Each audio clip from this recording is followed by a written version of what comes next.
Hey guys, I want to share with you how I mildly restore this trailer. It's probably not the most efficient way to do it as far as finished product, and the best way to do it as far as finished product, but this is our sweet middle. This is middle of the road for us.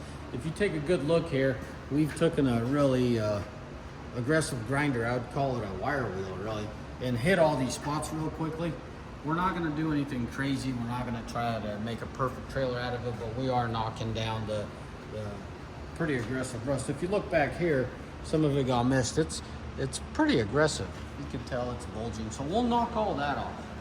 Right? You see it bulging. It'll get all knocked off. It will be something like this.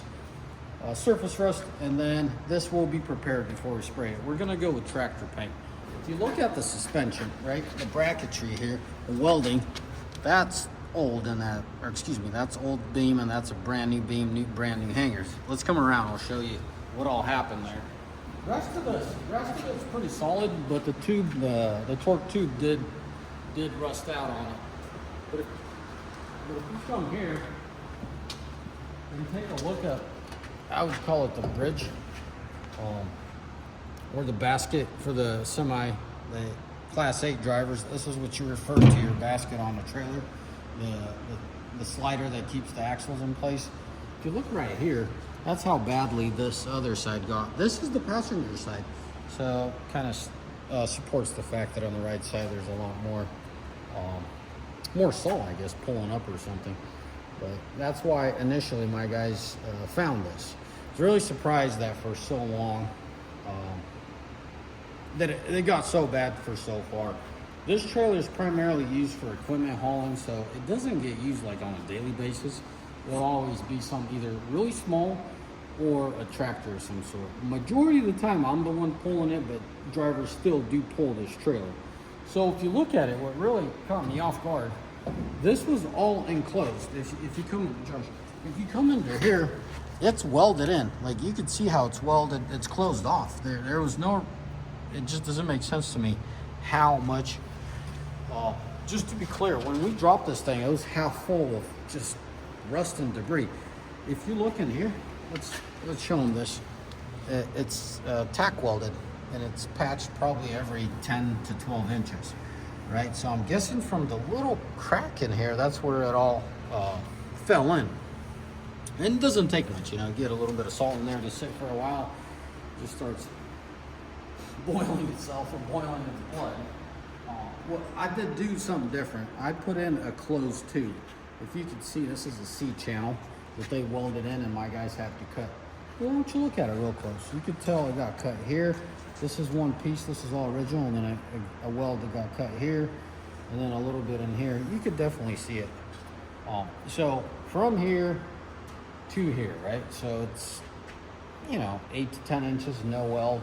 And then all this, you got no weld as well. So as I said, new hangers and stuff. These hangers look just fine to me, but because it was easier to measure everything welded on the floor and just put it in there, I'm guessing why my guys did it. Now, you guys must know that I go through trailers quite often, and I try to flip my trailers every 2 to 3 years. I used to do them every year to 2, but lately the process dragged out, and I'm actually starting to hold on to my trailers longer and longer. They're very basic. They're not intended for the use that I have. These trailers are built for an average farmer.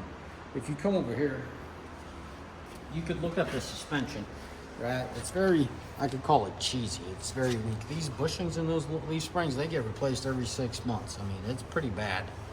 Axles actually don't do that bad. We do axles every year. Realistically, we see them fail every couple years, but they're so cheap, and it's such a pain when they do blow on the road that we just do them once a year. If you look on the side of the frame, right, because this is like the main beam, that's the main frame, but this is a good portion of the structural frame, meaning this helps the rigidity, right? This is something that carries the load as well. It's actually not that rusted. If you take a close look here, my guys knocked off the paint and some surface rust. The most rusty spots are, in my surprise, the biggest patches of rust I've seen was on the Goose. And I'm guessing it's because it doesn't have the consistent flow of air and water, right? If you, for example, you go through a pass, we're surrounded by passes.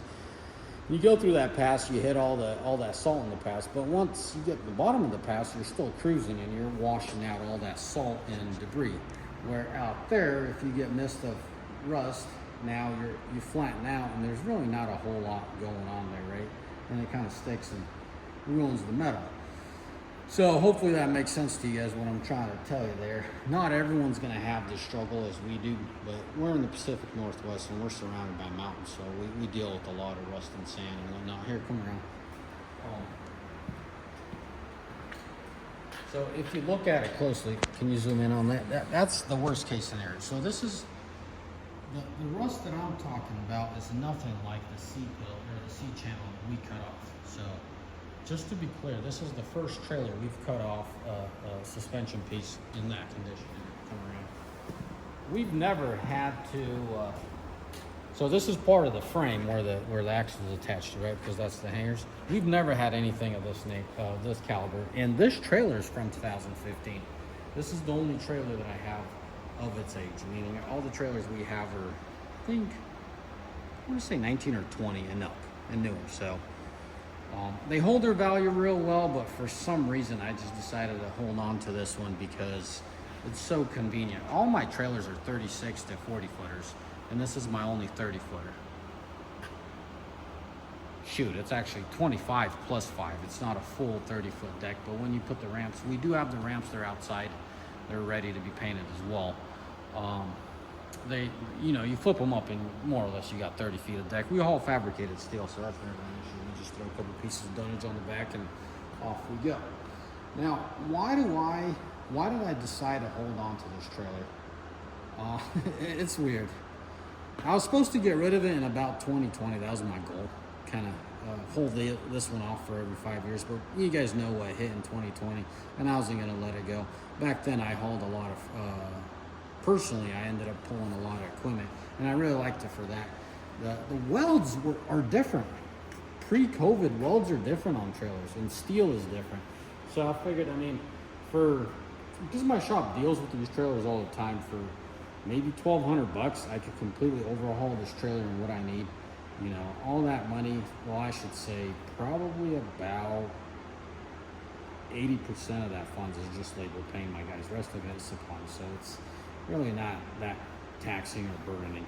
Right now, guys still want $14,000, $15,000 for these trailers, which makes no sense to me. If I'm gonna buy a trailer, I'm gonna buy a brand new one, and that's what the bill is on one of these. So with a little bit of time and love, that's what we're doing. And also what I found is tractor paint seems to work the best. What we do is, as I said, we knock off all the surface rust, and obviously there's some bubbles there.